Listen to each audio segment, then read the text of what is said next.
So is leasing bad? So I'm thinking of getting a new car in 2021. I've gone over a few videos. It looks like I'm going to get the Model Y. So how am I going to pay for it? It seems a lot of people, when I tell them I'm going to lease the car, they give me a reaction like, "Oh, that's the most horrible thing you could do." Of trying to get a car, that's probably the worst purchasing idea. Or how to get that car. How am I going to pay for it? So today, I'm just going to go over the thoughts in my mind of why I chose leasing. So let's get into it. So is leasing like setting my money on fire? Is that the worst way to get this car? I think that answer will really depend on this one important question. You really have to ask yourself, how do I view leasing? It's going to depend on, take that price of the car and think about how would you invest that money right now. So say I'm gonna buy a car, and the purchase price is 50,000, just to make things equal. If I had 50,000 right now, where would I invest it to grow it and make the best return? So let's take, for an example, this is just comparing on a monetary basis. So this consideration of the whole video is just thinking about, if I'm paying, say, round numbers, 50,000 for that car, what is that costing me on a monetary basis? So when I lease it, essentially, I'm not owning the car. I'm renting it.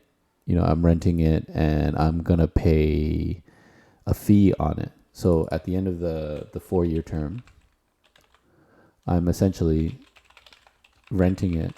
And so I don't get a car, but I'm paying a fee to use that car. As compared to, if I use that 50,000, I own the car outright, but I don't have access to that $50,000. So to me, besides the question of owning the car or having a car at all, the real question to me is, with that money, could I have put it somewhere else and make it and have grown it to a part that it would offset even owning a car or not? Like, could I have made a substantial amount of money? Say I turn that 50,000 into 20,000, 30,000 additional money that I would be happier having that money than an older car. So in today's low interest rate environment, Ray Dalio, a very famous hedge fund manager, basically said, having excess cash is trash. So what does that mean? So it means in the current economic environment, we as multiple countries in the world have been printing crazy amounts of money, and as a result, we have unprecedented national debt everywhere, like in almost every country. So as we print money, eventually inflation is going to rise, and the price of assets in general is going to rise. So having money in just basically a generalized cash account or savings account, they're going to pay you like zero interest. So sticking it in a savings account doesn't seem very smart, because I'm just going to get 0%. GICs, what do they pay now for like a 1-2 year? I haven't even looked because the rates are so low. But a GIC might pay you like, what, 1%? If I pay down my mortgage, I'm getting maybe a 2% annualized return. I can put the money in the stock market. I think the annualized long-term return on the S&P 500 is about 8 to 10%. The NASDAQ this year has been crazy. It's been up like 34%. Some stocks like mega cap, Apple, Tesla has been up 60%, 400% just this year. So, I could put my money there as well. Like, this is the return on NASDAQ. I could put my money in real estate, which I have been in the past, and it's done pretty well, very well actually. And, you could assume that if just long run returns equal 2%, matching inflation. But with real estate, the real power is that you have some leverage and you're controlling an amount that is much greater than your underlying cash amount or down payment. So say, if I had 50,000, usually they say, on a rental property, you can put 20% down in Canada. So that would equate to, multiply that by 5. So I'm controlling an asset that is worth 250,000.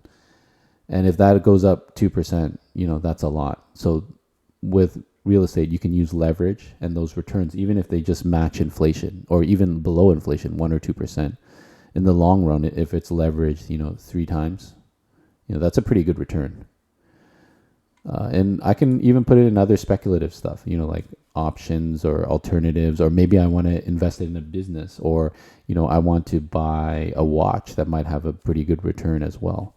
So my underlying thought of why I lease is because with that money, I can generally, in the past, I've put it in these asset classes, and they have, done very, very well.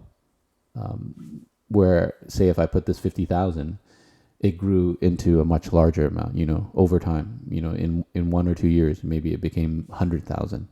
And that's how I built my wealth over time. Okay, so what's the cons of this? So when I lease, I don't own a car I'm renting a car for 4 years. But why do I want to park money, $50,000, into a depreciating asset? Because cars, they go down. Over time, car is basically just a mode of transportation that's, falls apart. It's a depreciating asset.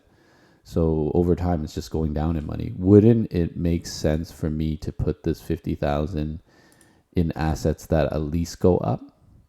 So this is a question and a mindset you really have to ask yourself. When I've done my savings, what do I put it in? Do I put it in something that depreciates, or should I put it in something that appreciates? And if I put it in something that appreciates, can I beat the cost of, 1, the lease rate, and 2, essentially just not owning a car? So, I have to perpetually pay a lease rate. So can I beat that return? That's a question that you really have to ask yourself. But I think once you ask yourself this question, it'll change your entire mindset of how you view money, and it'll make you a better investor. So just start with this basic question, and I think it'll really turn everything around for you.